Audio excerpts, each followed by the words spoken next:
Cette semaine, on ouvre les news avec l'affaire Renault. 3 sites du constructeur ont été perquisitionnés par la répression des fraudes. Les tests d'émissions polluantes sont ciblés, mais contrairement au scandale Volkswagen, les résultats ne révèlent aucun logiciel de fraude. Les taux de CO2 et d'oxyde d'azote de certains véhicules de la marque aux losanges s'avèrent tout de même supérieurs aux valeurs déclarées par le constructeur. Il n'y a dans la vraie vie aucune voiture qui consomme la même chose que ce qui est écrit sur sa plaquette publicitaire ou commerciale. Et donc à ce titre-là, comme la voiture consomme plus dans la vraie vie, elle rejette de facto davantage de CO2 et d'autres polluants. Renault s'est engagé à prendre des mesures pour améliorer sa technologie afin d'atteindre ses objectifs en termes de respect des normes de pollution. Des dépassements ont également été constatés chez d'autres constructeurs étrangers, mais pas chez PSA, qui utilise une technologie de traitement des émissions de polluants différente. Aujourd'hui, on a une urgence, c'est 1. Réformer le règlement des tests d'homologation, 2. Adapter différents tests à différentes technologies et enfin, pouvoir fournir aux consommateurs une information fiable sur la réelle consommation de carburant des véhicules. Nous verrons donc ce qu'il en sera en 2017, lorsque la méthodologie des tests sera revue pour être plus représentative des conditions réelles d'utilisation des usagers. À ce propos, votre avis nous intéresse. Le scandale Volkswagen et l'affaire Renault vous incitent-ils à vous orienter vers une motorisation essence ? Venez voter quand vous le souhaitez sur turbo.fr. Chez Hyundai, l'année 2016 sera placée sous le signe de l'électrique.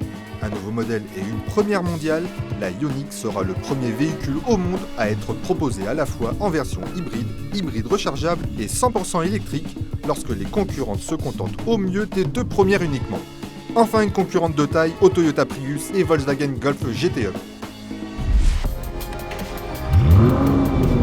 Après Ferrari et Porsche, c'est au tour d'Aston Martin de céder aux sirènes du turbo. Le fabuleux V12 atmosphérique qui a fait les beaux jours de la DB9 s'apprête en effet à être sacrifié sur l'autel de l'efficience.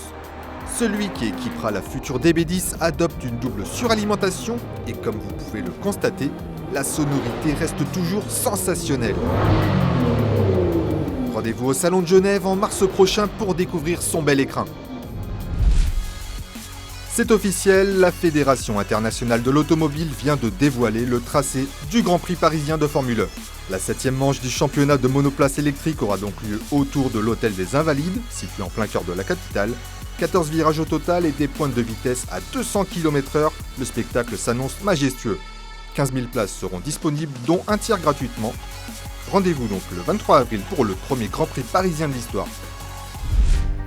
Les citadins connaissent bien la situation, pour rouler en ville, rien ne vaut une bonne boîte automatique. Entre la nouvelle Dualogic qui équipe la Fiat 500 et la version à double embrayage de la Renault Twingo, la lutte promet d'être serrée. Un comparatif à retrouver sur turbo.fr. Des lunettes de soleil pour conduire la nuit, cela peut paraître farfelu pour ne pas dire totalement irresponsable, c'est pourtant bel et bien l'ambition de Valeo.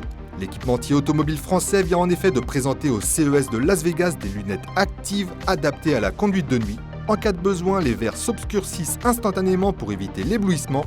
Une correction ophtalmique sera même proposée. La pub de la semaine enfin est signée Nissan et nous emmène sur un chantier pour observer le nouveau pick-up Navara dans l'un de ses milieux naturels.